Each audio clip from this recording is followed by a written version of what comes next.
Olá, sejam bem-vindos a mais uma longa conversa sobre a psicanálise e seus desdobramentos na nossa vida. Eu sou a Carolina Martins. Eu sou a Roberta Rodrigues e o episódio de hoje é Casal e Família no Divã. E antes da gente começar aqui, o nosso lembrete de todo o episódio, que é de lembrar as pessoas que nos ouvindo e contar para as que estão chegando aqui pela primeira vez sobre a Sabiá Marcas, que é uma empresa de registro de marca que tem acompanhado e dado seguimento, na verdade, ao registro da nossa marca. A Sabiá é composta por pessoas que a gente confia muito, que a gente gosta muito também, e eles têm sido muito parceiros mesmo, estão ajudando a gente nesse negócio de registrar a marca, que é uma coisa que a gente, durante nossa formação e até ao longo do tempo, né, a gente mal ouve falar sobre, essa parte burocrática costuma ficar meio à parte, né? E aí a gente tem tido eles como parceiros para cuidar da marca. Desculpa o áudio longo do podcast. Como a gente sempre fala, que aqui, como é uma empresa que a gente confia, que está trazendo benefícios para a gente, que está nos ajudando nesse processo, a gente também está podendo oferecer isso para vocês. Quem tiver interesse em ter a marca registrada, seja num projeto conjunto coletivo, como a gente tem aqui do podcast, seja no consultório, numa clínica, vocês podem entrar em contato com a Sabiá Marcas e colocar o cupom áudio longo Sabiá 10, que vocês têm 10% de desconto nesse processo. Sim, a gente vai deixar o contato delas na divulgação do episódio, na descrição aqui do nosso episódio. Bora? Bora. Não é de agora a necessidade de atendimento para casais e família. No entanto, percebemos que há pouco tempo a psicanálise tem se debruçado de forma tão aprofundada a pensar as especificidades do atendimento quando este extrapola os enquadres da psicoterapia individual. É comum que, quando nos aproximamos de um tema novo, façamos correlações com o que já conhecemos para não nos sentirmos tão perdidos.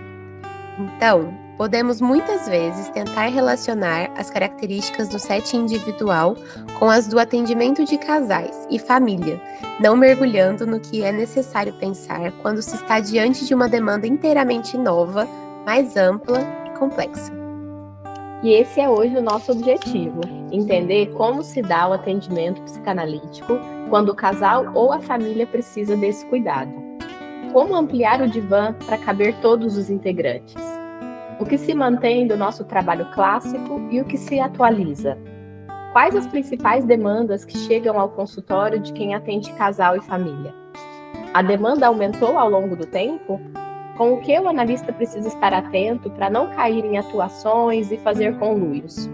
O que sustenta essa prática que veio para ficar? Vem pensar com a gente? E para falar de um assunto tão específico e tão atual, a gente tem hoje uma pessoa querida que se dedica a atender casais e família e que tem muito para contribuir com a nossa conversa. Patrícia, no tempo de um áudio, conta pra gente, quem é você? Meu nome é Patrícia Abraão Freitas, sou psicóloga de formação, sou psicanalista pela Sociedade Brasileira de Psicanálise, sou participante do GPU-IPA, né? Então, em Uberaba nós temos agora o grupo de psicanálise já chancelado pela IPA, que é a Internacional de Psicanálise, fundada pelo Freud. Sou especialista em clínica psicanalítica, fiz a formação na Sociedade de São Paulo. Meu interesse de atendimento de famílias é anterior à formação na sociedade, onde eu trabalhei na Uniub, eu atendi na clínica. Meu primeiro contato foi com a terapia sistêmica, atendendo junto com uma colega na Uniub. Então, já venho, antes da formação, essa necessidade. Veja, isso tem 1990, por aí. Na formação, né, quando na Sociedade de São Paulo, eu comecei a fazer os cursos que eram oferecidos de atendimento de casal e família, tanto na própria sociedade como particular, né, no consultório da doutora Lia Raquel. Depois, a doutora Lia, com o grupo da sociedade, ofereceu uma formação de 2 anos de atendimento de casal e família, e aí daí em diante venho seguindo, estudando, participando. É novo em psicanálise, eu estava aqui olhando, o livro da Janine Puget é de 1990, né? Então, novo, se a gente for pensar enquanto ciência, né? Mas já vem isso um longo trabalho, já há tempos vendo estudando, os argentinos começaram isso, né? Então, estamos aqui para conversar um pouquinho desse trabalho. Eu não sabia que os argentinos tinham começado. Que Eles legal. foram muito fortes no atendimento de casal e família, muito fortes.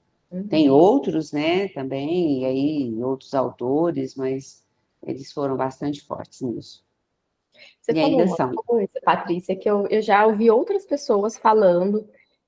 Tem algumas aqui em Ribeirão, né? Eu estou em Ribeirão, Carol em Uberaba, moro em Ribeirão Preto, então tem a sociedade aqui e acaba que eu tenho bastante contato com algumas pessoas, inclusive vieram aqui no podcast também. E eu já ouvi, não é a primeira vez que eu ouço alguém que trabalha com casal e família, que fez formação psicanalítica, que está na sociedade, mas que conta que antes atendia com o viés da sistêmica. Isso é bastante comum, né? Assim, porque a sistêmica chegou antes nesse campo do que a psicanálise. Só um acréscimo tão comum que a nossa formação em psicologia, né, de 2009 a 2014, eu e a Rona, a gente formou no comecinho de 2014, e o que a gente teve de atendimento de casal e família foi dentro da teoria sistêmica, a gente não teve isso na psicanálise também durante a faculdade, assim, é uma coisa, a gente também teve essa aproximação, assim, do que a gente sabe sobre o que é atender famílias, sabe? Eu não sei precisar em datas, eu não sei dizer se veio primeiro. Eu penso que não, porque se eu lá em 1990 eu aproximei, né, da sistêmica, mas eu estou aqui com o livro da Janine, que é de 93, então eu acho que talvez o nosso acesso possa ter sido um pouco mais demorado em relação à psicanálise. Mas eu não sei dizer, porque eu nunca fui atrás de quando precisamente na psicanálise começou esse tipo de atendimento, né? Então, não posso dizer. Mas pensando assim, nos psicanalistas que a gente estuda mais da linha inglesa, por exemplo, né? A gente não fala tanto de atendimento, ou não fala em absoluto, não sei, de casal e família, né? É isso que eu estou dizendo, eu acho que a gente não tinha muito acesso, não tem. Assim, não é que não tem, hoje é possível ter, mas talvez não era algo tão divulgado e tão conhecido, né? Porque se a gente pensar a história da psicanálise no Brasil, né? É recente, não é tão longa assim, Sim. enquanto ciência, né? Vamos dizer, enquanto ciência. Enfim, a gente tá cheio das curiosidades. Na verdade, uma coisa até que eu e a Rô tava conversando mais cedo é sobre essa coisa da psicanálise vincular. E até surgiu uma dúvida, assim, psicanálise vincular é igual à psicanálise de família e casal ou não necessariamente, assim, podem ser coisas diferentes?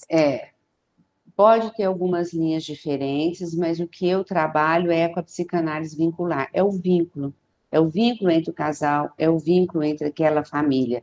Eu acho que isso é o que faz a diferença e que, inclusive, ajuda na terapia individual esse olhar que hoje eu tenho, né, de pensar nos vínculos. Isso me ajuda, porque como eu venho de uma formação onde eu acredito que além daquilo que nós trazemos dentro de nós, né, como diz o Winnicott, diz assim, o ser humano tem todas as possibilidades dentro de si. E a gente não se forma sozinho, né? Eu parto do princípio, eu penso assim, que nós nos formamos a partir das relações. Então, o vínculo, para mim, é fundamental. Então, por exemplo, a teoria do vínculo, ela considera que o psiquismo é considerado extenso, ele é aberto, ele é em continuidade e descontinuidade com ou outro, né? Com o mundo externo, sociocultural, então o sujeito e o vínculo, o sujeito e o meio, isso é interdeterminante. Então, eu penso que não tem como a gente ver o ser humano não ligado a um grupo, uma família, aonde ele se constituiu, ao vínculo. O Caes, que é um um autor muito importante dentro da psicanálise vincular, ele tem uma frase que é assim, ó, não um sem o outro, nem sem o vínculo que os une e contém. Então, nós não somos feitos sozinhos, nós nos formamos a partir do outro, né?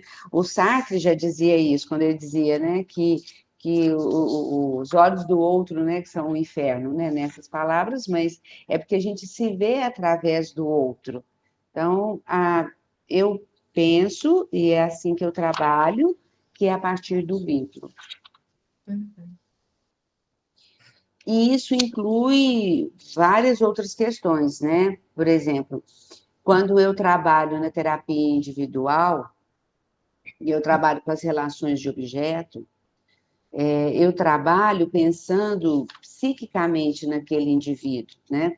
Como que são aqueles sujeitos para aquele indivíduo, mas aquele sujeito no seu mundo interno. Isso a gente chama de inter, né? Que é dentro do outro. Quando eu trabalho no vínculo, eu estou sempre ligado à intersubjetividade. Então, aqueles dois sujeitos ou mais que se relacionam e se constituem. Por que eu disse que isso me ajuda na terapia individual? Porque eu e o paciente também formamos um vínculo. Então, na transferência e na contratransferência, aquilo que se passa entre nós é um vínculo. E isso me possibilita, por exemplo, pensar, o sujeito está falando do marido, mas quando, como dizia o Freud, quando Pedro fala de João, sei mais de Pedro, né? Sei mais de João do que de Pedro. Então, quando o sujeito nos fala, por exemplo, do marido, e aí eu vou observando que na relação comigo ele tem aquela atitude, aquela forma de funcionar, de entender que ele está se queixando na relação com o marido, isso me possibilita, no vínculo, poder entender o mundo interno daquele sujeito. Né? Sim. Veio duas coisas aqui ao mesmo tempo. Você falou sobre isso, né, do olhar do outro. Tem uma poesia da Adélia Prado que sempre vem na minha cabeça quando eu escuto isso, que é um trechinho, na verdade, que ela fala algo como vem antes do sol a luz que a tua pupila me desenha, aceito amar-me assim, refletida no olhar com que me vês. É um pouco disso, assim, a gente se vê pelo olhar do outro e se sente sobre si mesmo a partir do que a gente enxerga no olhar do outro também. E aí eu estava aqui pensando, assim, que interessante que deve ser ver essa imagem refletida no olhar do outro ali na sua frente, assim, não só você e o paciente, mas entre os dois, sabe? Assim, pensando num casal. Sim. Então tem o João e o Pedro aqui, né? E aí o João e o Pedro se olham, e aí você conseguir ver isso acontecendo ali deve ser muito interessante. E porque a gente parte dessa ideia, né? Como é que eu vou pensar na terapia de casal e família? Qual a demanda que eles vão ter? Então, são os conflitos intersubjetivos. Aquilo que acontece entre eles, que é individual, mas que interfere na relação, então passa a ser entre eles, e que interfere no relacionamento e aí traz tantas outras dificuldades. Então, como é que o sujeito A enxerga o sujeito B, e na minha presença eu vejo quem é o sujeito B, que nem sempre corresponde ao desejo do sujeito A, né?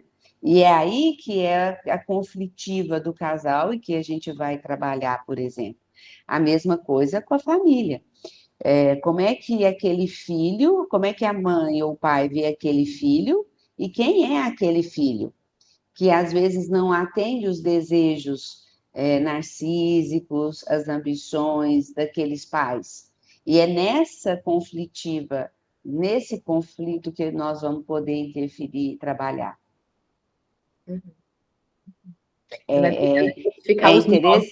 É interessante, é claro que requer um cuidado, né, aproximação, mas é aí que nós vamos ter, né, que acontece o trabalho, vamos chamar assim, a grosso modo, é aí que acontece o trabalho.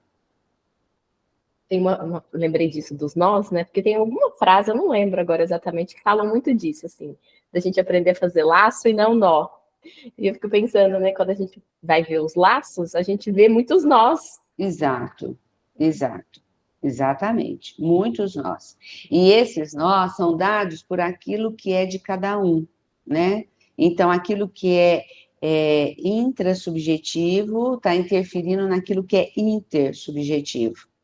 E é necessário que a gente traga na relação do casal quando isso interfere na relação, né? Vamos pensar assim, se a pessoa tem uma questão edípica e está tratando o cônjuge como, como se ele fosse um espelho, né? Ou com o desejo edípico, isso é do sujeito.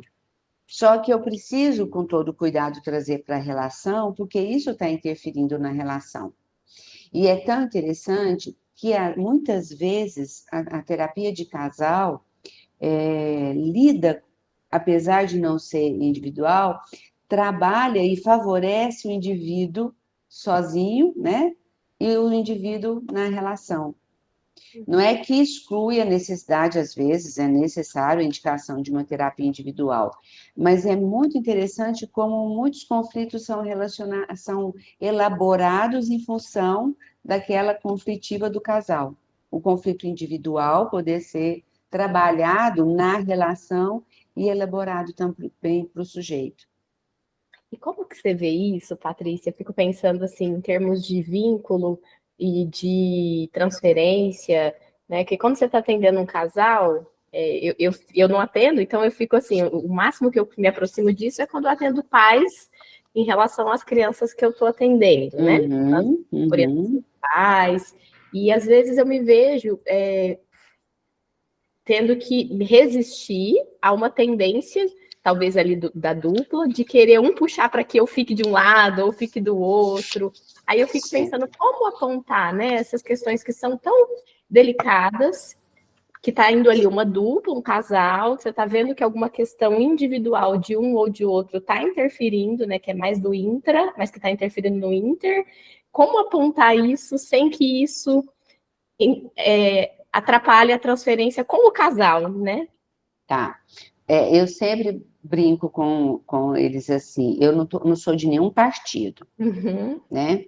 Por exemplo, quando eu começo a atender tanto casal quanto família, eu peço o telefone de todo mundo e eu monto um grupo no WhatsApp. E peço que a gente só se comunique pelo grupo. E se alguém chega primeiro na sala, né, do grupo, eu peço que eu não comece o atendimento. A pessoa fica na sala de espera e para que quando todo mundo chega, a gente possa entrar. Tudo isso para garantir que nada está sendo dito na ausência. E também costumo dizer assim, se me contar em alguma coisa em segredo, primeiro eu vou pedir para não contar, e se contar eu vou ter que trazer para o grupo. Não tem como isso ficar fora do grupo, né? Por exemplo, fazer uma confissão, eu traí, mas não posso contar isso, jamais. Melhor não me contar. Então, são situações para a gente ir preservando a confiabilidade. E quando eu digo, eu não sou do partido de ninguém, eu sou do partido do casal, então, ou da família, é nesse sentido também, de que tudo aquilo que eu vou dizer é pensando em como que nós podemos, a partir desta situação, cuidar. Então, eu vou com muito cuidado, com delicadeza, de dizer, olha, você está aí trazendo essa situação que é sofrida, que você já viveu, por exemplo, lembrei de uma situação uma vez, né? Você tem uma história familiar que te faz sentir essas coisas ou pensar dessa forma. E eu acho que isso, quando você olha para a situação que vocês estão vivendo, essa história vem junto e às vezes dificulta olhar o que está acontecendo agora aqui com quem está. Né? Então, e isso interfere para todo mundo, porque eu vejo que você sofre, o outro sofre.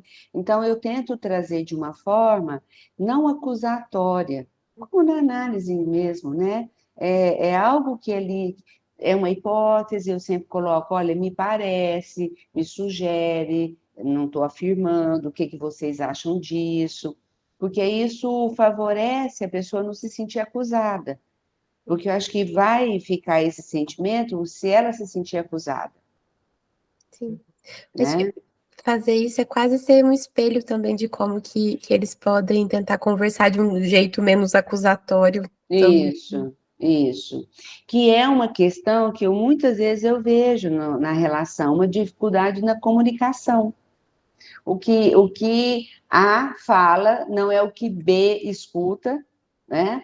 Aí eu costumo dizer assim, é que nem rádio analógico, lembra disso? Que hoje digital você vai lá, fica limpa a fala. No analógico ficava cheio de chiado. E é esse chiado que são as questões intra que interferem na relação.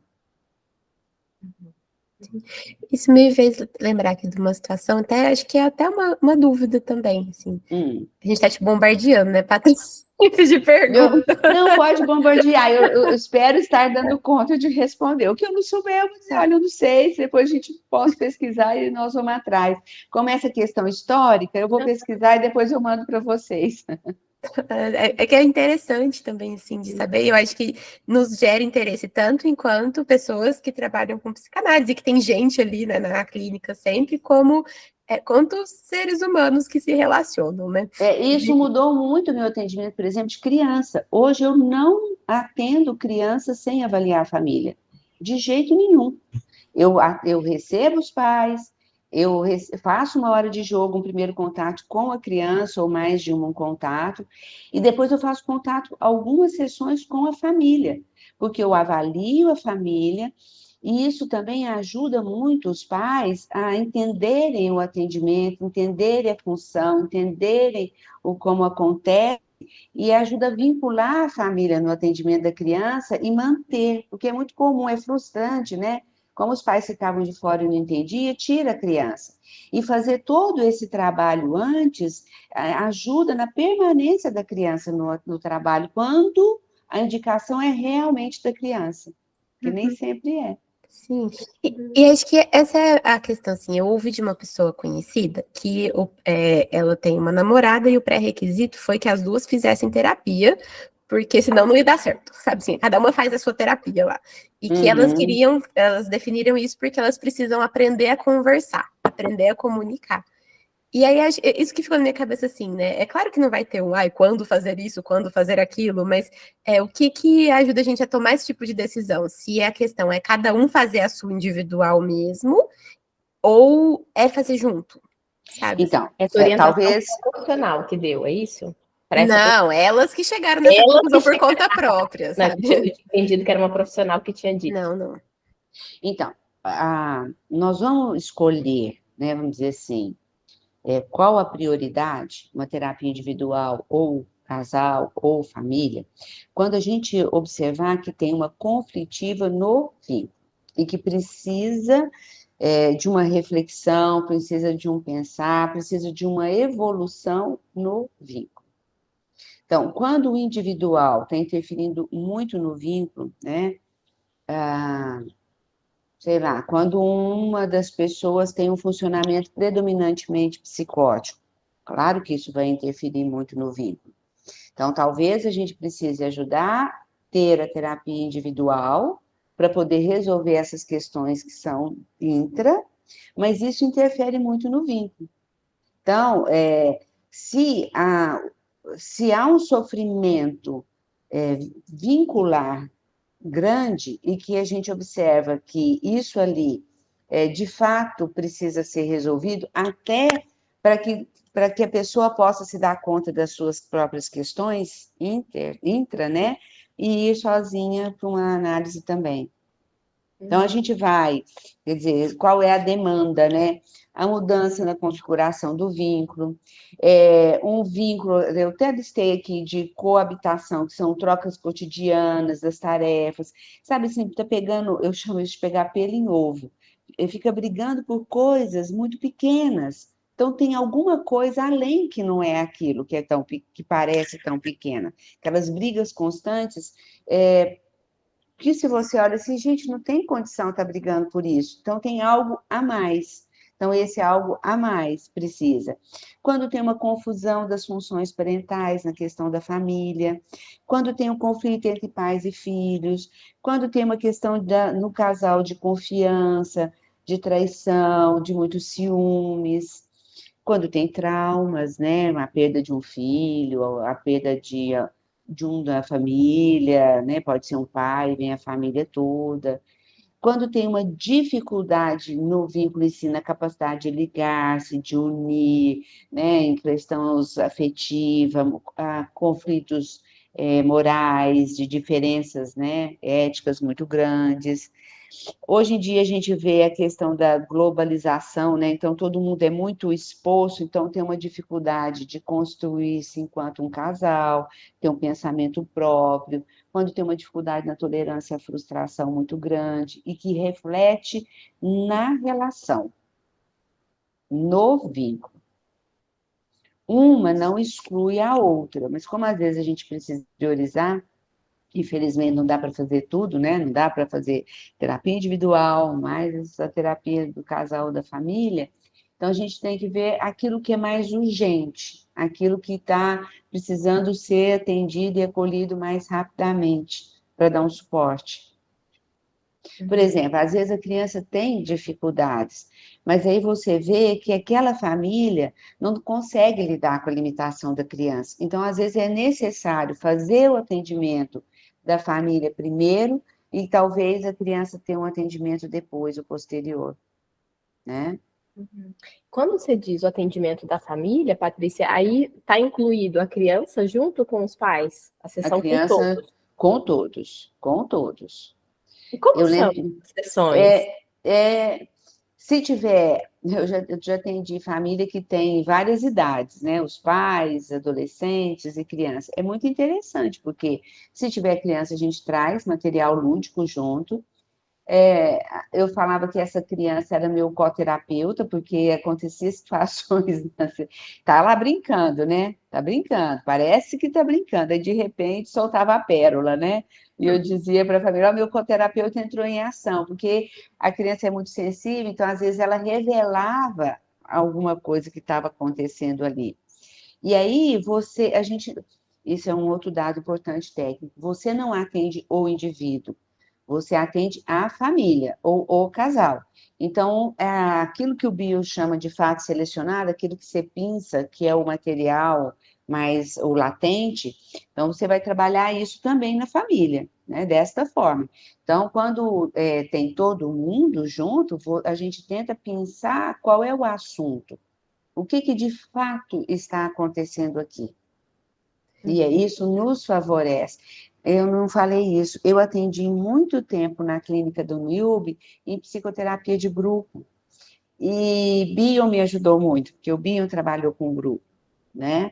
Então, eu também tenho isso na minha origem de formação, que acho que me ajudou e me ajuda hoje poder fazer esse olhar e ter sempre em mente. Eu não tenho vários pacientes aqui. Eu tenho um paciente, que é o casal. Eu tenho um paciente, que é a família. Isso assim, é fundamental. Isso deve ser muito organizador, né? Eu participei no mestrado, Patrícia, de um projeto em Hum, que a ideia não era o atendimento de família, mas tá, era com foco em crianças que tinham queixas de agressividade, crianças pequenas, e aí a ideia era sabe a sala espelho da clínica, né? sei, A sei. ideia era, então, que as meninas que faziam parte do projeto ficassem atrás da sala de espelho, observando a família brincar, e a gente tinha um contato com o pai e a mãe antes, e um contato com eles depois, para passar uma espécie de feedback dessa observação. Era um trabalho de Tá. observação. Então, não era um atendimento necessariamente de família, né? Mas era tão interessante ver os pais brincando com as crianças, porque aí cada família se organizava de um jeito e tudo mais, e era muito rico, assim, porque tinha pais que não sabiam o que fazer ali dentro, assim, e tinha um comecinho também desconfortável de saber que eles estavam sendo observados, óbvio, mas isso vai se perdendo, né, ao longo, eles ficavam 1 hora lá Sim, dentro, então a segunda meia hora era muito, assim, rica, e aí o que eu fiquei pensando aqui é que nessa coisa de observar e tudo mais, a gente tinha muito essa coisa assim de olhar, nossa, mas fulano deve estar sofrendo muito com uma coisa específica pelo jeito, tipo, de olhar o fulano e a fulana e tá.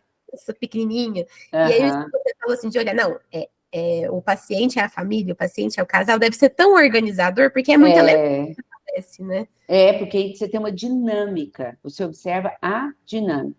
Quando eu atendi essa família de terapia sistêmica, lá no Liub, agora eu esqueci o nome dela, a profissional trabalhava com terapia sistêmica. E aí ela me convidou para participar com ela, eu falei, mas eu não trabalho assim, meu olhar é psicanalítico. Ela falou, não tem nenhum problema, porque o que eu preciso de você é o seu olhar. Então, a gente entrava na sala, eu ficava de fora, assim, dentro da sala, mas não no círculo. Ali ia acontecendo o grupo, e aí, em dado momento, era me dado a palavra. Então, eu entrava e eu colocava o que eu tinha observado da relação, o que eu tinha observado que estava acontecendo ali, né? Intuitivamente, já era essa questão de olhar a família, né? Então, isso aí eu colocava, olha, eu estou vendo que a família se relaciona assim, assim, assim, assim, estou vendo o fulano fala assim, e o outro, o que acontece? Eu saía, né, da roda, e aí eles iam conversar a partir da minha colocação, que é mais ou menos nesse sentido, né? A gente está observando, como a gente faz no atendimento, né? Tem uma parte da gente que está ali conversando, mas tem uma parte da gente que está observando o latente. E aí a gente traz o que é usando essa linguagem, o latente, ou o fato selecionado. Olha, me parece que nós estamos falando de X coisa. Tem que ter uma capacidade de observação e de autoobservação muito boa, né? Que você vai treinando, né? É uma coisa que está sempre fazendo. Me lembrou uma experiência. É um olhar para dentro e um para fora. E me lembrou uma experiência que a gente fez, a Carol, a gente participou de um estágio na faculdade que a gente fazia grupos. E a gente era na base construcionista, né? E a equipe reflexiva. Então tinha o terapeuta, o coterapeuta do grupo, e também tinha de fora uma equipe reflexiva que observava o grupo, e depois a gente tinha um momento da nossa fala do que a gente estava observando. Né? Isso. Interessante, você falou isso, eu nunca tinha me dado conta, dei conta disso agora. Nas peças gregas, o coro tem essa função, né? Está acontecendo a peça, não sei se vocês já viram, já leram, né? Eu estou pensando, lembrei do Édipo Rei, a peça escrita mesmo, dos Sófocles. Então, acontece a cena e o coro entra. Quando o coro entra, é praticamente uma fala reflexiva. Eu não tinha me dado conta disso. Que legal, né? Muito legal. Isso que a Rô falou, assim, de ser algo constante, assim, uma capacidade a ser desenvolvida, me fez pensar que se a gente estivesse numa equipe reflexiva hoje, seria tão, tão, tão, tão, tão diferente do que foi lá, assim, há 10, 11 anos atrás, na verdade, isso não foi no último período, né? Foi 11 anos atrás. Então, seria... E é tão interessante perceber que isso é algo que a gente vai podendo construir também, né? Porque aí eu vou dizer que é a psicanálise que nos ajuda a construir. A análise individual, na nossa formação enquanto psicanalistas, é fundamental. Porque à medida que nós fazemos isso com a gente mesmo, que a gente aprende a se olhar, a se pensar, a refletir sobre aquilo que vivemos, sentimos, isso nos favorece ficar mais livre para olhar para fora. E ter essa relação. Por isso que eu disse que o trabalho individual é tão importante e que pensar a psicoterapia individual como um vínculo também é importante. Porque essa capacidade do analista de olhar a contra-transferência, né? Quando ela não é, quando é algo que nos comunique, que nós podemos pensar, não é obstrutiva. Então, isso favorece o trabalho, é essa a nossa condição enquanto analista, de o tempo inteiro ter um olho para dentro e o para fora. Eu acho isso tão bonito, e eu acho um grande paradoxo, porque quanto mais a gente consegue se olhar, mais a gente consegue olhar para o outro. Sim, mas eu consigo ver que o outro existe de uma forma, que ele tem alteridade, que o outro é outro, né? O outro não é uma extensão de mim. E isso é uma questão, muitas vezes, que acontece nos trabalhos de casal e família, porque eu parto do princípio que o outro é uma extensão de mim. E ele não é. Uhum. Posso até desejar que fosse, mas não é. Uhum. Né? E a Aquela gente deseja, história. né? A gente escuta, eu conheço minha esposa como a palma da minha mão. Aí eu penso, eu mal conheço a palma da minha mão, como é que eu vou conhecer o outro? Tem um exemplo Né? muito bom de um podcast. Não sei se a Carol já Ah, ouviu esse episódio, da Tati Bernardi. Ela faz vários podcasts. É uma jornalista que estuda psicanálise e ela conta, eu não lembro agora em qual podcast foi, se foi no Calcinha Larga ou se foi no Meu Inconsciente Coletivo, que ela conta um exemplo do ex-marido dela, que ele chega um dia em casa com uma bermuda e ela olha para aquela bermuda e fala assim: que roupa é essa? Que bermuda é essa? Você não tem essa bermuda. Eu conheço todas as roupas do seu armário. Que bermuda é essa? Bermuda nova? Ele fala: não, é minha bermuda, tem ela há muitos anos. Ela: não, eu conheço todas as suas roupas. Você não tem essa bermuda. Ele falou: tenho. Ela falou: mas como que você tem? Ele falou: é dupla face. Tem dois lados. Eu estou usando o outro lado. Maravilhoso. Então, vou pensar tantas coisas, né, com essa situação. exatamente. Então, eu conheço uma versão, quando eu me apresento a minha outra face na relação, né? Se a gente pensar, causa uma estranheza, porque, e talvez aí o sentimento de ser traído, né? Como que você nunca me contou isso? Porque eu gosto muito de lembrar, se você for no dicionário, você vai ver que trair significa revelar. Algo foi revelado, né? Foi revelado que eu não estou mais com você e arrumei uma outra pessoa. Foi revelado que o amor que eu tinha não tenho mais. Foi revelado que tem uma parte minha que eu nunca te apresentei.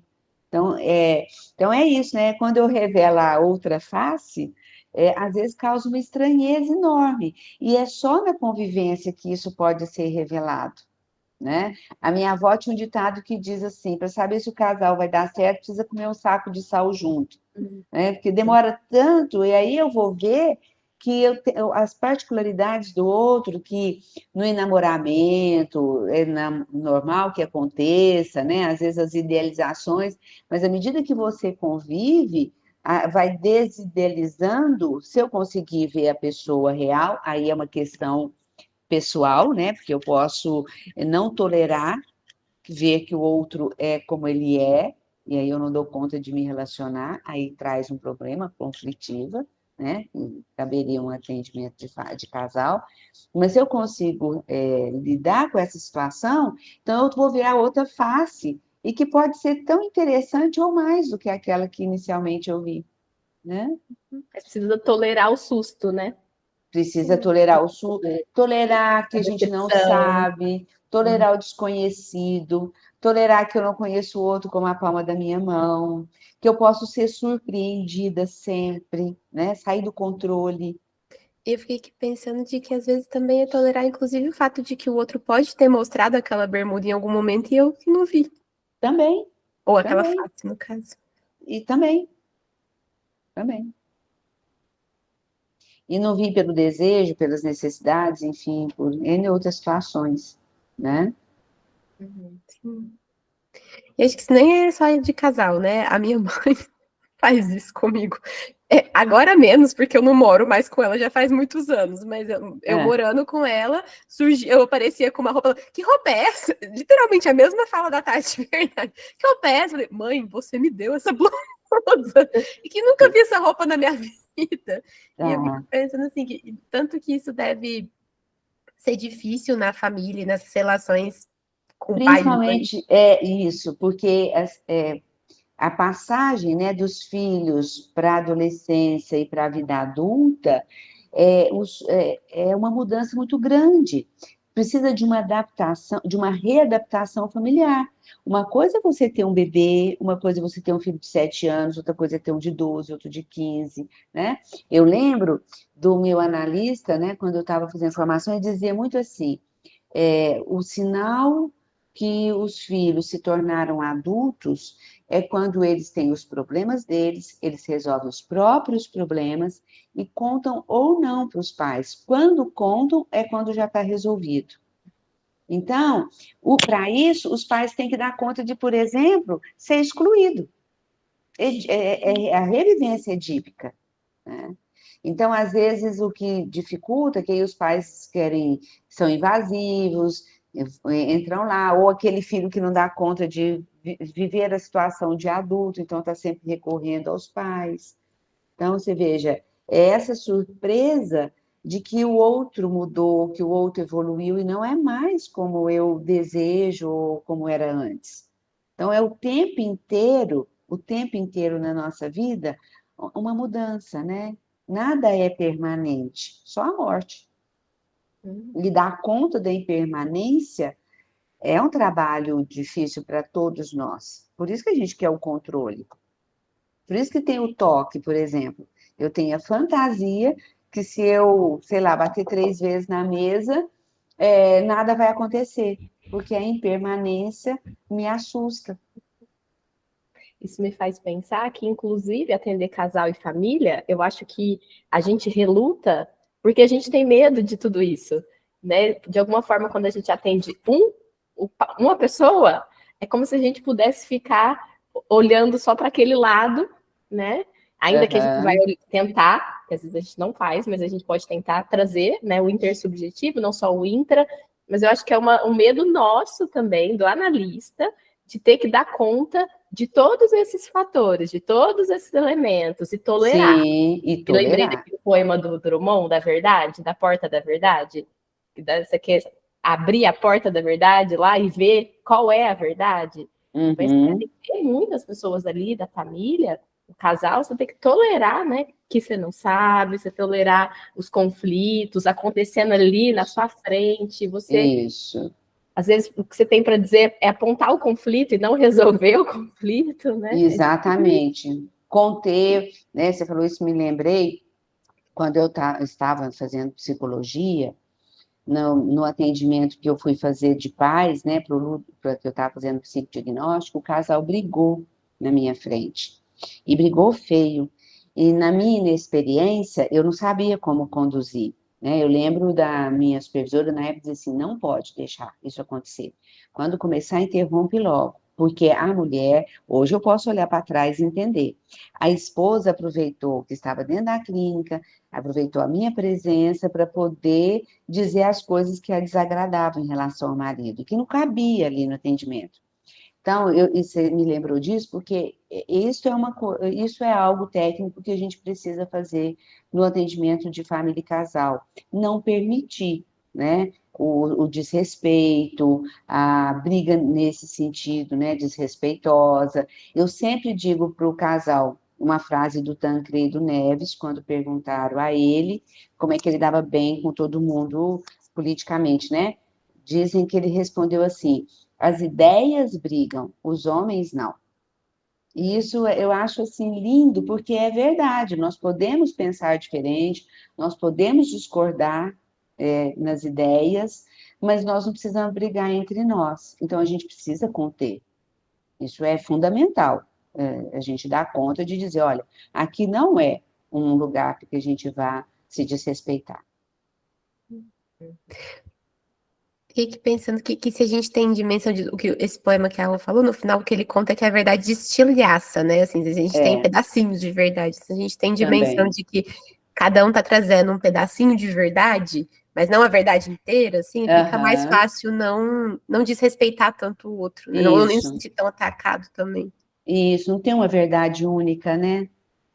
São vários aspectos de uma mesma coisa. É o olhar de cada um, né? Tem uma coisa para ilustrar. Hoje eu tô falando muito da minha mãe, né? Assim, é da minha mãe também. Mas a gente treina com o mesmo personal. E nem sempre a gente vai nos mesmos dias. E aí a gente tava conversando sobre essa coisa, né? De ser irmão mais velho e tudo mais. E ela teve essa conversa com ele e eu tive essa conversa com ele. E ela foi me contar ontem e eu achei muito engraçado, porque eu já tinha tido. Eu fiquei pensando, nossa, imagina o que ele deve estar, assim, imaginando. Porque o que eu contei sobre a minha experiência de ser irmã mais velha foi muito diferente do que ela contou. Foi tipo o extremo oposto, sabe? Assim, falei, meu Deus! Porque essa coisa, né, de irmã mais velha, assim, de que é responsável pelos irmãos mais novos e tudo mais. E ela trouxe muito eu como resistente a isso, e eu trazendo muito assim, tive que aprender muito. Foi muitos anos de análise para eu botar na minha cabeça de que eu sou irmã dos meus irmãos, né? E aí ela levou um susto quando eu falei isso, sabe? Sim, e eu fiquei, gente... Olha, e eu não acho que o que ela disse para ele seja mentira. Ela trouxe uma situação em que, muito concretamente, eu me posicionei. Eu, pequenininha, uma criança, me posicionei. Não, eu não sou mãe deles, eu sou irmã deles, e qualquer coisa assim. E como que fica diferente para as duas pessoas. Assim, eu acho isso tão interessante. Nenhuma das coisas são mentirosas, mas elas são o extremo oposto. Então, numa situação assim, por exemplo, a gente vai conversar e vai dizer, tá vendo? Olha, o olhar e o ouvido ouve uma coisa, o outro olhar viu outra. Isso não quer dizer que está nenhum errado. É como cada um sentiu e como esse sentir está interferindo na relação. É aí mesmo que a gente vai trabalhar, nas diferenças, né, no olhar diferente, na experiência emocional de cada um, que é diferente, o que tem de comum naquele vínculo, o que favorece a juntar e o que favorece separar ou dificultar. É justamente essa diferença, essa conflitiva, que nós vamos entrar e poder conversar. Sim. Parece muito rico. Muito. É muito rico, é muito rico. É trabalhoso? É trabalhoso. Então, assim, pelo menos 1 hora de atendimento, quando é família, acaba sendo um pouquinho mais, né? É 1 vez só por semana. É possível ser quinzenal e aí a gente faz 1 hora e meia, né? Então, assim, mas é muito intenso.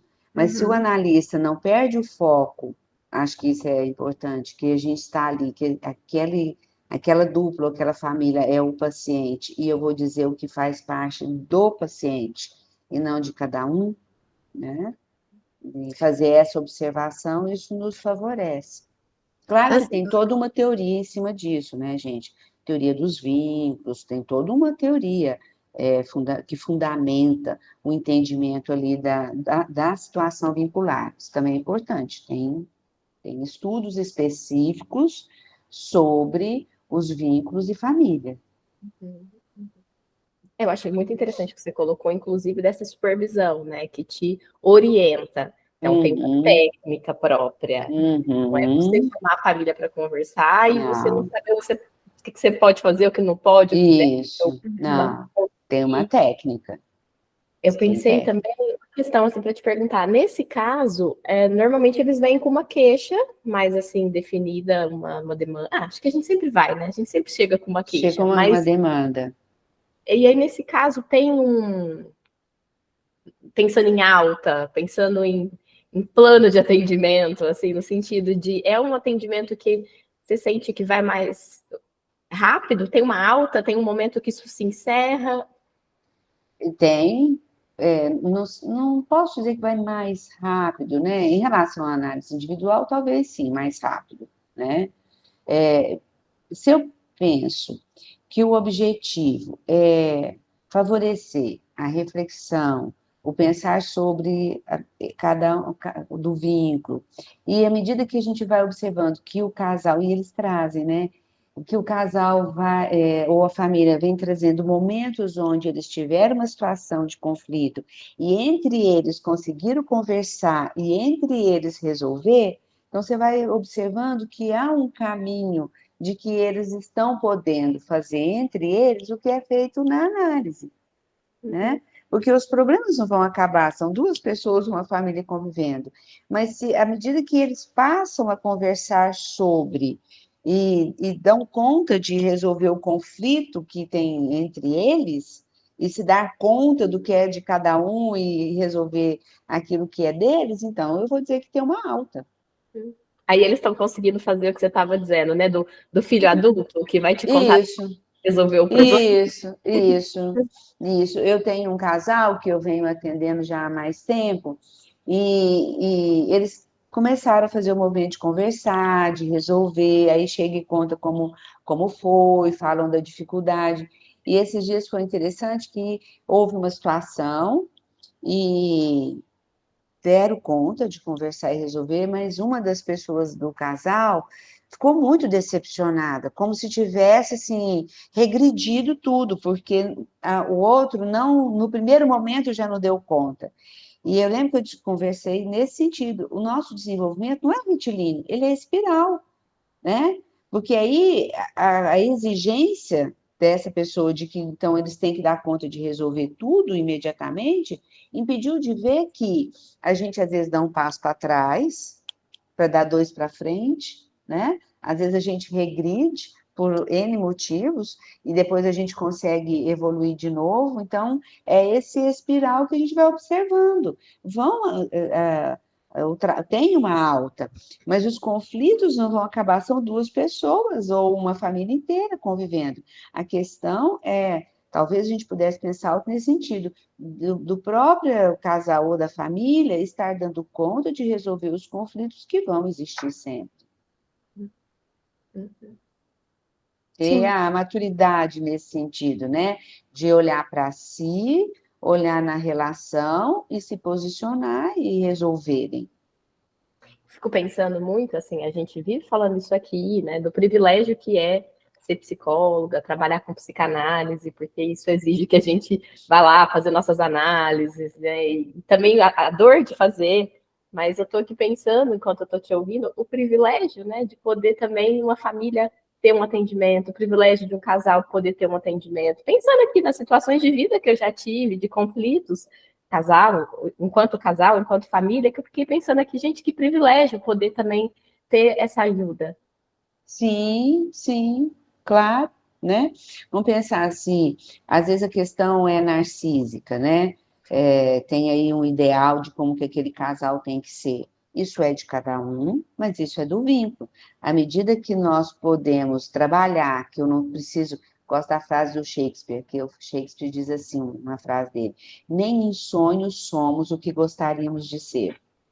Então, se a gente aprende isso, se a gente aprende enquanto casal que nós não somos aquele ideal infantil, aí são as questões né? A questão edípica, idealizada de um casal sempre muito bem, sempre em harmonia, como a gente gostaria ou imaginou que os pais pudessem ser. Então, se à medida que eu consigo trabalhar enquanto vínculo casal, de que não tem essa situação idealizada de estar sempre bem, então isso é um privilégio, né? Que privilégio. Isso por si só já traz um alívio, né? Sim, Poder ser só a pessoa, não precisar ser mais que sim, isso. sim, sim.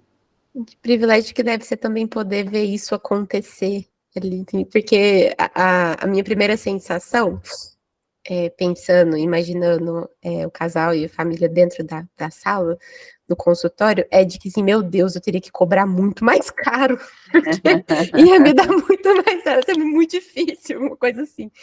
Mas eu acho que isso diz também, né, do medo que dá entrar em contato com isso tudo, e do não preparo técnico. Real também, Não, né? e do não preparo técnico meu para isso também, assim, acho que Tem que tem ter o disso. preparo.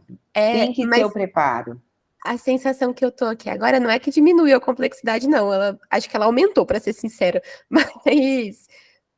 Mas de que tem algo muito, muito, muito interessante em poder ver isso acontecendo e vendo, inclusive, as pessoas não precisando mais estar ali para dar conta delas, né? Para dar conta da relação. Deve ser muito legal. É bom, como o atendimento individual, é bom quando o casal chega ou a família chega e conta que houve uma situação e como eles conseguiram resolver, né? Porque a gente vai vendo como eles vão aprendendo a lidar, a trabalhar as relações reais, né? De poder pedir desculpa, olha, desculpa, eu realmente não estava bem, eu joguei aqui para nós uma coisa que eu vivi, né, que eu estou preocupado lá com o meu trabalho, e eu cheguei colocando aqui, né? Então, assim, que bom que, de fato, a gente aprende a lidar com a situação. Esse olhar que eles passam a ter de si, a partir do trabalho do casal também, ou da família. A psicanálise é assim, sou suspeita para falar, porque eu sou encantada, né? Por isso que eu trabalho com psicanálise, e tenho maior gratidão, porque eu não seria quem eu sou se não fosse a psicanálise, com certeza, né? Então, assim, é muito gratificante a gente ver, e muito gratificante ver que o trabalho do casal trabalha-se o vínculo, a relação real, o presente, a influência mútua, mas também que é um psiquismo em aberto, que expande, que amplia o casal, mas amplia o sujeito individual, né? Não tem como ser diferente disso. Pode ser até uma semente, né, ali para um trabalho depois individual. Isso a gente vê Muito, muito em grupo também, né? muito, Terapia de grupo muito. é uma porta de entrada para pessoas que às vezes têm um certo receio, um preconceito, que depois vão podendo buscar também a análise.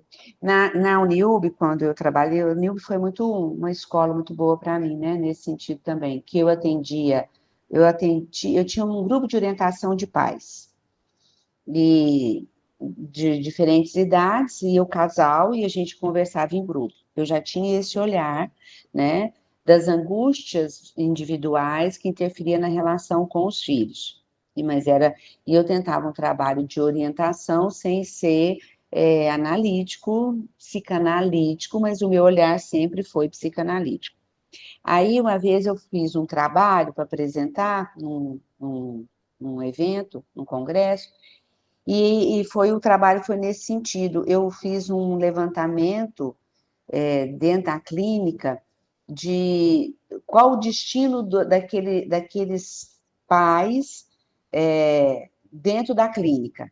O quanto aquele trabalho de orientação de pais favoreceu a permanência da criança na clínica, né? Porque eles tiravam muito, e quanto daqueles pais seguiam no trabalho individual. E, para minha grata surpresa, a grande maioria ia procurar o atendimento deles dentro da clínica.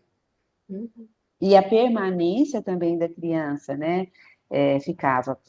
Recentemente, eu atendi um casal, 1 ano e meio, quase, em orientação de pais. Eu tinha todo o cuidado, muito cuidado, de não trabalhar a relação do casal, porque não foi isso que eles me pediram, mas como que a relação deles interferia no filho, enquanto orientação, e vice-versa. E as dificuldades deles, enquanto pais, na condução da educação daquela criança em específico, que tinha lá as limitações. Né? Então, assim, foi bastante interessante. E a pessoa que me encaminhou, que atendia a criança, disse que foi muito, muito produtivo para o filho. Que a relação deles com a criança mudou. Né? E agora, falando nisso, a gente precisa saber o foco. Porque qual é a demanda, em que tipo de atendimento eu estou atendendo? O que é buscado aqui no meu trabalho? Então, foi buscado atender uma família, foi buscado atender um casal, foi buscado atender orientação. A gente não pode perder aqui que nós estamos ali, senão mistura e vira confusão, né? Se você atende criança ou família? Atendo, Você atende só então, criança? depende, depende, Porque assim, essa nossa conversa, grana depende que muito. porque eu atendo criança e assim, é tão complexo porque os pais chegam, né, para você atender a criança e você vai vendo demanda para todo lado, assim, né? Às vezes parece que é que menos precisa, ainda que eu veja que precisa muito, é a criança. Então parece que tem questões individuais, questões do casal, questões de orientação de pais, e aí o pedido é atenda meu filho. Então, por isso que eu penso que fazer avaliação conjunta, é assim que chama, né? Que faz avaliação da família e não só da criança, faz toda a diferença. Porque se a demanda for da família, a família vai se sensibilizar na avaliação conjunta. Eu já há muito tempo, eu atendi uma criança que fiz avaliação conjunta, E ficou muito claro para a família toda que a questão era do pai, era uma dificuldade muito específica. E eu encaminhei ele para terapia individual, falei, olha, ela não precisa. Eu ainda não atendia família, mas eu já fazia a avaliação conjunta. E aí, depois de um tempo, esse pai não procurou, eles voltaram com a criança, eu avaliei de novo a criança, eu avaliei de novo a família, e eu falei para a família, olha, pai, se você não procurar, eu vou ter que atender a criança, porque ela vai ter que aprender a lidar com essa situação, que nesse momento seria melhor você cuidar. Ela ainda não precisa, né? Até porque a criança é muito lábil, a não sei que ela tenha uma questão já um pouco estruturada ou alguma patologia, uma psicopatologia mesmo, né? Se a gente pensar um autismo, uma psicose, né? Ou outras questões, a gente vai atender a criança. Mas a avaliação conjunta ajuda muito nisso, muito, muito, muito, de discriminar quem é o paciente, né, de fato, da situação. E deles poderem viver isso ali junto, né? E sentir. Não sei se vocês lembram de estudar isso, né? Enquanto a gente estuda pacientes psicóticos, quando a gente pensa no quem é o sujeito identificado com a doença. Às vezes o sujeito identificado, ele tem, né, psicose, mas não é uma questão só do sujeito, é uma questão da família. Então, se a gente tem a oportunidade de trabalhar a família, não quer dizer que o sujeito que tem um funcionamento psicótico não vá ser atendido, mas favorece muito o trabalho, muito, facilita muito o trabalho. Até Que porque são dos hospitais dias, por exemplo, né? Você tem o atendimento familiar, o atendimento do sujeito. Até porque não dá para a família não ser atravessada pelo diagnóstico daquele Isso, indivíduo específico. isso também. Bom, acho que a gente pode ir encaminhando para o final da nossa conversa, né? Ainda tem um monte de coisa que dava para perguntar. Acho que estou falando assim, dá vontade de falar de tanta coisa, mas me deu muita vontade, Patrícia, de fazer um episódio, outro, para falar sobre essa coisa da traição que você falou agora mesmo, sabe? Assim, que dimensão que isso tem para a gente, que isso revela, e enfim, acho que é um assunto que é bastante interessante, instigante também, a relação das pessoas com a traição também. Podemos tentar conversar um pouco, né? Porque, assim, aí tem várias questões, né? Eu costumo dizer que trair também revela o caráter, né, do outro. É uma questão aí de caráter. Sim, Né? é muita coisa junto, né? É um assunto enfim, que mobiliza muita coisa. Mas, enfim, Sim, fica uma ponte aí para uma outra conversa. Acho que a gente tá. pode ir para a nossa caixa de Pandora. Tá. Eu selecionei alguns livros que talvez possa ajudar um pouco, né? Dentro de uma bibliografia vasta, tá? Vasta. Acho que se eu puser assim, dá para enxergar? Um pouquinho mais para cima. Aí. Que é um dicionário, né, de psicanálise, chama Dicionário de Psicanálise Casal e Família, do Davi Levinsky, né, que acho que ficou muito interessante como eles fizeram, tá? Tá aqui. É da editora Blusher, chama Dicionário de Psicanálise de Casal e Família. Tem esse do Luiz Meyer, que é da Casa do Psicólogo. Esse aqui é um pouco mais amplo, tá? Chama Família, Dinâmica e Terapia. Acho que para quem está iniciando, querer conhecer um pouco, eu gosto dele, né? Ele vai falar de como que é a terapia de orientação psicanalítica, né? A gente usa os autores, ele usa autores individuais, que é muito bom. Tem esse da Janine Puget, eu tenho o Xerox só. Janine Puget e Isidoro Bernstein, que chama Psicanálise do Casal, né? Da Janine Puget, que são argentinos e eles foram muito importantes no trabalho de casal e família, muito, muito importantes. Tem o do Miguel Spivacò, Clínica Psicanalítica com Casais, com Parejas, né? Ele está em espanhol. Também é um livro interessante. Que imagem forte. Para quem está assistindo a gente pelo YouTube, a Patrícia está mostrando os livros. Então, se você não está pelo YouTube, você está ouvindo a gente pelo Spotify, você pode ir no YouTube que ela está mostrando. Então, Clínica, esqueci disso, né? Clínica de Psicanálise com Parejas, de Miguel Spivacò, psicanalítica. E tem outro livro também, da Elizabeth Rudinez, que chama La Família em Desordem, né? Está em espanhol, A Família em Desordem.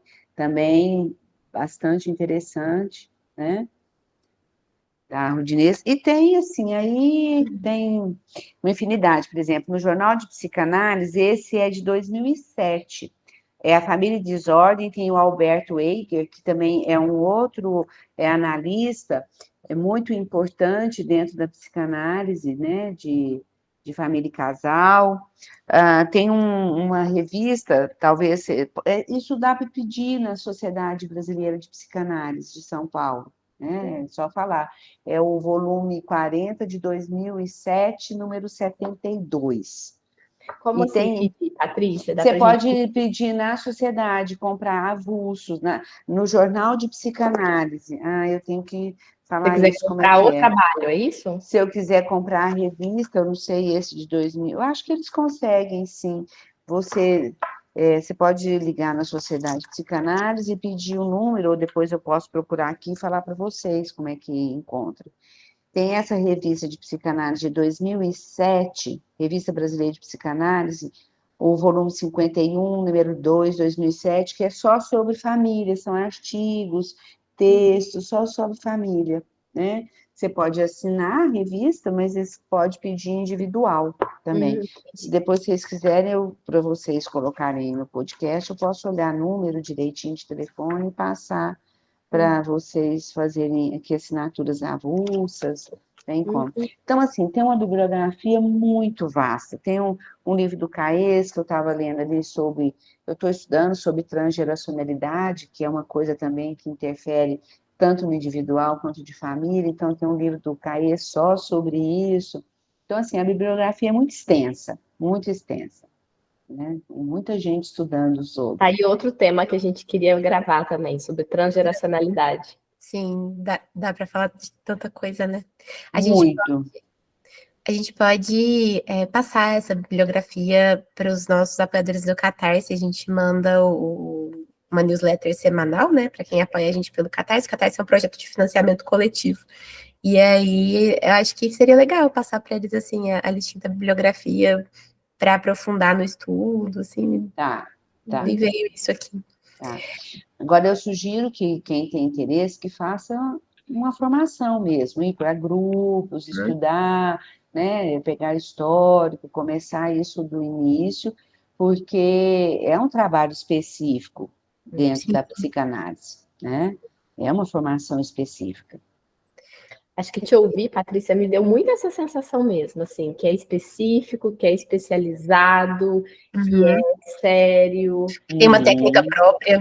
Tem uma técnica própria. Isso. Como você diz, né? Você recebeu um casal que pediu orientação de pais para aquele filho e que você teve um cuidado para separar, para você conseguir distinguir o que é que te cabe, né? Isso tudo é muito sério. Sim. É como se você atender em psicoterapia breve, né, ou focal. Ele tem um assunto, um tema, um foco. A minha orientação psicanalítica me permite entender, mas eu posso ir focal até quanto? Né? Até onde eu posso dizer para aquele sujeito o que não vai desestruturar e desorganizar, né? Então, acho que isso é técnica, isso precisa de muito estudo. Até para conseguir ter isso, conseguir estabelecer esse foco com segurança. E que a gente vê aí pela sua caixa de Pandora, o quanto de estudo que tem. Isso aqui é só um pouco, tem muito mais. É um vislumbre, né? É muito mais. Né? Não para também. E você, Rô? Eu vou em duas indicações de filme. sobre a temática. Tem um filme atual, Anatomia de uma Queda, que foi indicado no Oscar. A Carol até que me indicou para assistir. Maravilhoso, meu preferido, inclusive. Como chama? Anatomia? Anatomia de uma Queda. Tá super em alta, assim, tá todo mundo falando muito desse filme. E que eu acho que a nossa conversa tocou num ponto que é o principal para mim desse filme, quando a gente estava falando aqui da verdade, né? Que a verdade, a grande verdade, ela não existe, né? O filme toca nisso, assim, conta a história de uma queda, né? De uma morte. Isso não é um spoiler, porque já começa o filme com isso. E vai ter a investigação de quem que matou aquela pessoa, como foi a morte daquela pessoa, da família, o marido da mulher, da principal, e tem a criança também, então mostra essa família.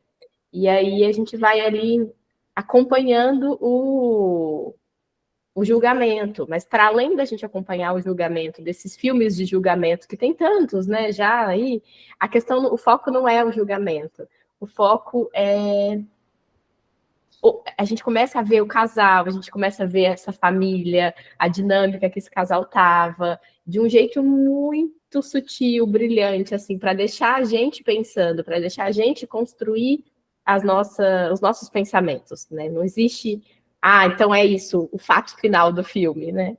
Acho que é por isso que o filme é tão bom. Quer falar alguma coisa, Carol? Eu tenho 2 outros filmes também. Tem um que chama A Vida Secreta dos Casais, acho que é bem interessante, mais antigo, né? E tem um outro que eu vi recentemente, chama Prova de Fogo. Tirando a parte religiosa, sem nenhuma crítica a isso, né? A questão religiosa, mas é interessante você assistir o filme de um casal que está em francas dificuldades e como que a mudança de vai favorecendo a aproximação do casal, né? Então, acho que é um filme também bastante interessante. Legal. Acho que não sei se ele tem na Netflix, acho que tem. A Prova de Fogo e A Vida Secreta dos Casais. Que título instigante, né? A Vida Secreta dos Casais. E o outro filme que eu pensei é um que eu assisti semana passada. Ele é do mesmo diretor que fez o Pobres Criaturas, que está no cinema agora, que está todo mundo falando também. Mas o que eu estou indicando é o Lagosta. Ele está disponível na Netflix. Acho que ele é um filme de 2015. E ele mostra a história de uma distopia, né? Uma época em que as pessoas não podem ficar solteiras. Elas têm que se relacionar, senão elas morrem, elas são expulsas dessa sociedade. Lá mostra o jeito que isso acontece. Então, é uma imposição, elas têm que formar casal. E ele é um diretor muito... Ele traz coisas bizarras, ele desconstrói muito, assim, do que está construído, de um jeito que você fica até, assim, meio zonzo. Mas então, não é um filme leve, mas é um filme bem interessante, vale a pena a gente fazer várias reflexões a respeito disso, assim, dessa imposição do ter que fazer casal, de que jeito que isso se faz, tem uma plasticidade, uma artificialidade nisso, né, que o filme mostra. Acho que fiquei pensando muito da nossa questão até da sociedade mesmo, né, de ter que estar num relacionamento. E aí um outro vértice que ele mostra também das pessoas que estão contra isso, né, então você tem que ficar solteiro. E aí essas imposições dos dois lados e pouca subjetividade mesmo, assim, para você poder se apropriar e se impor e pensar com a própria cabeça, né? O filme traz bastante essa crítica, é um filme bem crítico. Vale a pena também. E você, Carol? Eu queria indicar um filme que eu vi faz um tempo, e aí eu vi um vídeo, enfim, vou fazer uma ponte com a sua indicação. O filme chama História de um Casamento, que é com a Scarlett Johansson e o Adam. Esqueci o sobrenome dele, mas enfim, é um filme muito, muito, muito bom. E tem vi um vídeo recentemente no Instagram, até pra gente repostar lá depois, quando a gente for postar o episódio, que conta que a diretora de Anatomia de uma Queda pensou aquela briga do casal, uma briga específica, como uma resposta a uma briga que acontece em História de um Casamento. Eu achei aquilo tão legal, assim, os filmes dialogando, assim, a diretora trazer, tipo, geralmente as pessoas, os espectadores fazem um pouco isso, né, de linkar um filme no outro e tal, e ela trouxe, assim, eu realmente pensou como uma resposta, e alguém pôs a cena da briga, né, do homem falando num filme e da mulher falando no outro. Muito interessante, assim, fez um link. Já tinha pensado no filme antes, e aí eu vi esse vídeo ontem, fez um link super interessante com o filme que a Rô tá indicando. São 2 filmes realmente muito bons.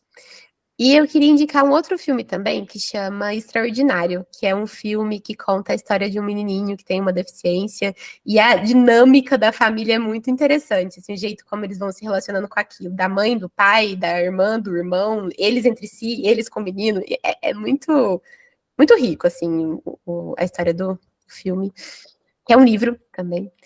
E eu queria também indicar uma outra coisa que eu lembrei na nossa conversa, que é de um vídeo que vai mostrando, esse eu vou ter que procurar, mas não sei se vocês já viram, tem um objeto assim no meio, tipo uma exposição de arte, aí tem um objeto e a pessoa vai caminhando em torno do objeto, e à medida que ela vai andando, o objeto muda completamente a geometria dele. É muito legal esse vídeo, assim, né? E é bem o que a gente estava conversando aqui sobre perspectiva, sobre verdade, e o objeto não muda, o objeto continua lá paradinho, sendo o mesmo o tempo todo, assim, o vídeo é bem, bem legal.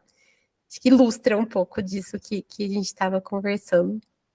Por isso que a psicanálise, o trabalho psicanalítico é longo, porque você tem um fato, uma situação psíquica, e você precisa analisá-la de todos os vértices possíveis, né? Então, e cada vez que você analisa, é uma outra perspectiva, é um outro olhar, e aí há uma mudança. Por isso que é um trabalho longo, delicado, né? Porque as pessoas, por que demora tanto? Por isso, né?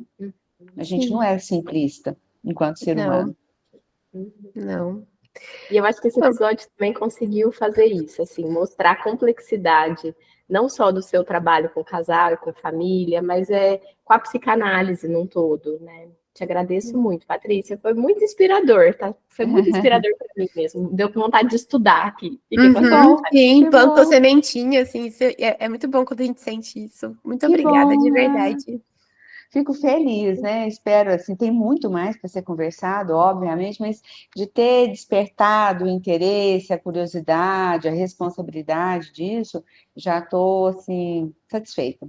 Foi, eu diria assim, o objetivo foi alcançado, né? De que a gente pode conversar a respeito. Feliz. Sim. Obrigada, muito obrigada pelo convite também. Volte sempre, vai vir mais convites, viu? Pode aguardar que vai vir. Vamos organizar. Né? Tá bom, obrigada. Muito obrigada. Esse episódio é patrocinado por Anglophone English Curses, Francisco, José Roberto, Lúcia, Luiz do Nascimento, Natália, Sônia e Terezinha. O áudio e o vídeo desse episódio foram editados por Guilherme Martins Pereira Alves. O roteiro é de Roberta Rodrigues de Almeida. A revisão do roteiro é de Carolina Martins Pereira Alves e a montagem do episódio e a edição final é de Carolina Martins e Roberta Rodrigues. Se você gostou desse episódio, se inscreva no canal ou siga a gente na sua plataforma de áudio preferida e compartilhe o episódio com quem possa também se interessar pelo assunto. Se você ficou pensando algo e quer compartilhar com a gente, comente com a gente nas nossas redes sociais. E se você quer conversar mais de pertinho com a gente pelo grupo do WhatsApp e receber newsletters quinzenais, seja um apoiador. Até o próximo episódio!